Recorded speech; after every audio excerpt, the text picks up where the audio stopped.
do our electronics have an expiry date? I mean, is there a point in time after which they just stop working? Those are the kind of questions I was asking when I found my 10-year-old phone when I was cleaning my desk drawer. So I thought, hey, this is an interesting device, maybe I should try and revive this. So usually the first thing that dies in these devices is their battery, right? These lithium ion cells have a life of like 2-3 years maybe, and afterwards they need to be replaced. I haven't replaced the battery on this decade-old device even once. So that's the first thing I did. I ordered a new battery and tried to replace it. This is an old phone, so I was pretty lucky to find a battery in the first place. It took like a week to deliver, but when I finally got it, it was a completely different cell for an entirely different model. It didn't even fit or wasn't even compatible. Oh god, I had to return that and order another one. Look, it's not even about the money, I just want the product that I ordered. Why do Amazon sellers like this waste our time? Anyway, one more week passes and finally I get a second package. This time it's the right battery and the right capacity. I can't believe I have to feel happy for actually getting what I paid for. Hey, welcome to online shopping, I guess. So I replaced the older battery with a newer one. Time to turn it on, I guess.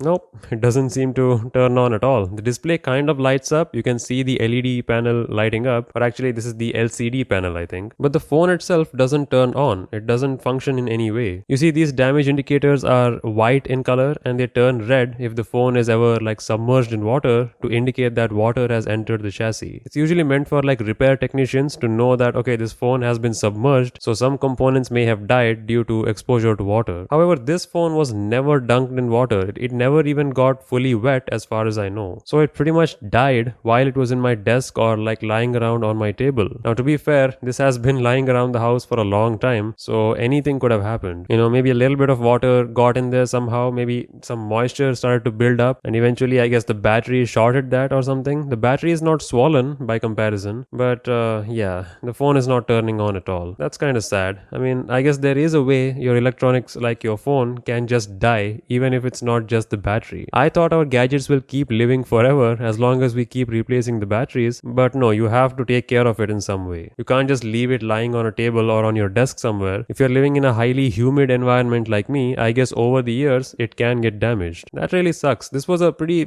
decent phone even for today. It has a 4000 milliamp hour battery which even holds up for 2022. I could have used this as a backup flashlight or like a backup audio recording device. Maybe I could have transformed this into one of those DIY laptop PCs or something. There were a lot of good chances, but I honestly don't want to spend any more time or money on this hardware. It seems to be damaged quite a bit. It's not even picking up anything on USB with my PC, so yeah, it's pretty much dead at this point. The only thing that kind of shows any sign at this point is the LED indicator and the LCD backlight. Well, RIP to this. This will just be a memento until I finally get rid of it in the e-waste bin. But yeah, moral of the story is don't hold on to your electronics for longer than 3-4 years. If you have super ancient stuff lying around, just pass it on to e-waste. You're not gonna get any major money back from those, but at least they'll be away from your home and hopefully in a much safer place. If you leave them carelessly lying around, you won't get use from them anyway. I was hoping that one day I can recycle this easily, I can repurpose this, but no, that's not true. Anyway, do you have any such stories of old memorabilia lying around your house? Do you have old tech lying in your drawers? Let me know in the comments. We can discuss on Discord.